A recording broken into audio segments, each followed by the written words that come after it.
السلام عليكم ورحمة الله وبركاته. حلقة جديدة من حلقات صفارة العميد. الحلقة النهاردة برضه هتكون صغيرة. هناخد على طول مباراة فاركو وسيراميكا كليوباترا، وهناخد مباراة الإسماعيلي والمقاولين اللي كان فيها أحداث كتيرة قوي يعني.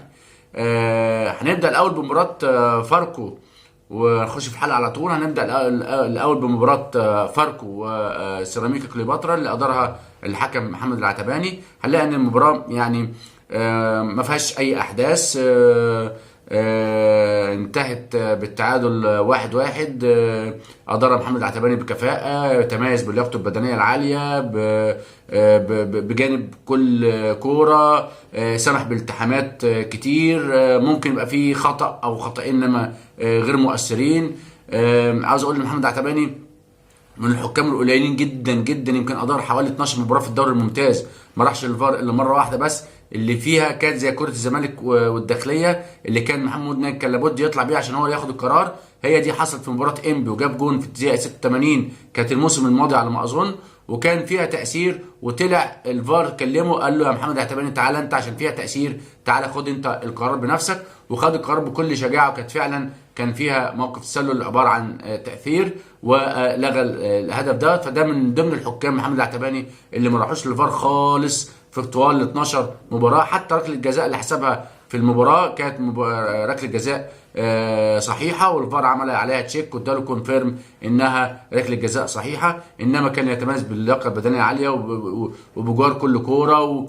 وعاوز اقول لكم ان هو يعني الميزه اللي فيه ان هو سمح الالتحامات المقبوله، مش وبعدين انذاراته كلها كانت صحيحه زي ما قلنا، بس هو في خطا او اتنين هم اللي كانوا يعني عادي، يعني اخطاء عاديه انما ما كانتش مؤثره في المباراه. فاحنا بنشيد باللجنه انها بتدفع بحكام جدد زي محمد العتباني وزي طبعا هم مش جدد بس بتديهم الايه الخبرات بقى، يعني بتثقلهم. احنا زي ما قلنا احنا عايزين نخف الضغط على الحكام الدوليين زي نادر امل الدوره، وهو ناجح واللجنه بتعتمد عليه. وادي كسبنا وائل فرحان قبل كده اتكلمنا عليه، وادي محمد العتباني جاي في الطريق، يعني وليد عبد الرازق. فاحنا بنقول الفتره الجايه دي لازم اللجنه تدفع بالحكام اللي زي ديت عشان خاطر تسند مع السبعه الدوليين، عشان خلاص ما يبقاش تركيز الجماهير على حكام معينه. فدي كانت مباراه فاركو وسيراميك كليوباترا، وادار بكفاءه محمد العتباني من منطقه الشرقيه. نيجي بعد كده لمباراه الاسماعيلي اللي كان فيها لغط كتير او احداث كتير قوي. احنا هناخد بس ثلاث حاجات. هناخد اول حاجه في ركله جزاء. قبل ما هنشوف الفيديو، هو الفيديو عباره عن 3 ثواني. انا بشكر زميلي محمد صلاح فتاح، هو اللي كان منزل الفيديو ده، انا خدت منه. هو الفيديو عباره عن 3 ثواني، عشان كده هكرره 3 4 مرات. هي من الاخر او قولا واحدا قبل ما نشوف الفيديو، هي ركله جزاء، لان المدافع بتاع المقاولين مد ظهره اي نعم، بس ايديه عامله كده، فعامل تكبير للجسم او بيج بادي، وضعها غير طبيعي، وبالتالي دي ركله جزاء. كان لابد من الفار علاء صبري كان يستدعي محمد الحنفي لاتخاذ قرار، ولكن الفار ما استدعوش، وبالتالي دي كانت ركله جزاء صحيحه. هنشوف الفيديو اهو وهسيبه يتكرر مرتين 3 عشان تركزوا فيه.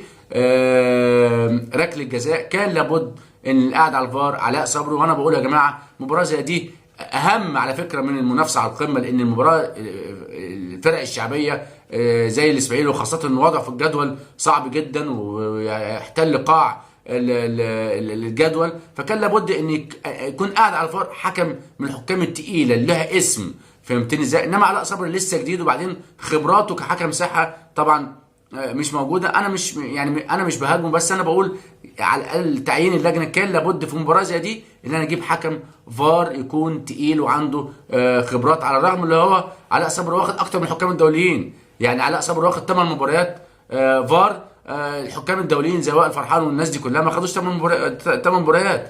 ولكن دي ركله جزاء، وهنشوف الفيديو اهو معانا، هنشوفه مرتين 3 عشان نشوف. ركله جزاء صحيحه مليون في المية للاسماعيلي، لم تحتسب، محمد الحنفي لم يحتسبها، والفار كمان المشكله ان الفار ما استدعاش محمد الحنفي عشان يشوفها بنفسه وياخد فيها قرار. هنيجي بعد كده في ركلتين جزاء. في ركله جزاء برضو محمد الحنفي ما حسبهاش، معانا صوره ليها. مهاجم المقاولين لعب الكره براسه وعدى من حارس المرمى كوكو، وبايديه خبطت في وشه، حتى المهاجم وقف من ان الضربه كانت قويه، فدي الفار للاسف استدعى محمد الحنفي، ومحمد الحنفي راح وما خدش قرار فيها وسمح باستمرار اللعب. ولكن طبقا للصوره اللي احنا شايفينها، وانا اتفرجت على المباراه لايف، ركله جزاء صحيحه مليون في المية المقاولين لم تحتسب على حارس مرمى الاسماعيلي. هنيجي بقى للعبه الثالثه، ودي اللي كان عليها لغط كبير قوي قوي، ولكن دي من الكور الصعبه. محمد الحنفي كان قريب منها بنسبه كبيره قوي، لا يبعد حوالي 3 4 ياردات. احنا يعني احنا معناش مش عايزين نجيب فيديو عشان حقوق النشر، ولكن انا بقول يعني وجهه نظري ان لمسه اليد او كوره خبطت في كتفه او اقل من كم التيشيرت بتاع المقاولين، وبالتالي احنا قلنا لغايه الحته دي لا تحتسب لمسه يد.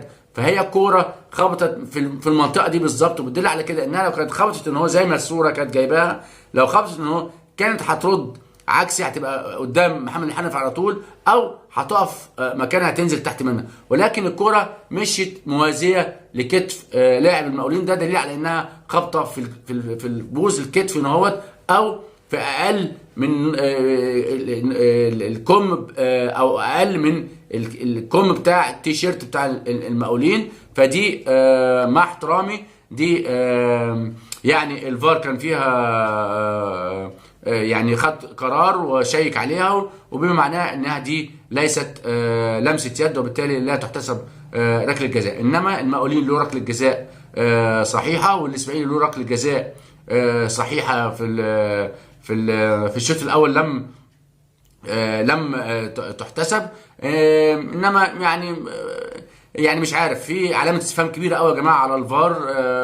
يعني التقدير اختلف خالص. انا بشايف اليومين دول ان الحاجات كلها اللي احنا اتعلمناها الفتره اللي فاتت دي، من اعتبارات لمسه اليد واعتبارات الهجمه الواعده والفرصه المحققه وركله الجزاء، الحاجات دي كلها يعني انا مش عارف، احنا داخلين على حاجات جديده مش عارفين، في تذبذب في مستوى الحكام، وفي المعايير بتختلف، وده دليل على ان طبعا ما فيش معسكرات. ويا جماعه حكام الصفوه بتوع كاس العالم اسمهم حكام الصفوه، بيتعمل لهم معسكرات، تعمل لهم معسكرات قبل كاس العالم.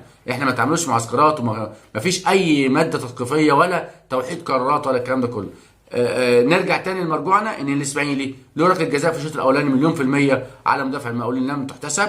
المقاولين له ركله جزاء مليون في المية على كوك وحارس المرمى، ولكن ركله الجزاء دي من وجهه نظري ومن وجهه نظر سفاره العميد انها خبطت في كتف مدافع المقاولين، وبالتالي لا تحتسب ركله جزاء. دي كانت حلقه النهارده من سفاره العميد، فضلا منكم وليس امرا مني الاشتراك في القناه وتفعيل الجرس ليصل كل جديد من سفاره العميد.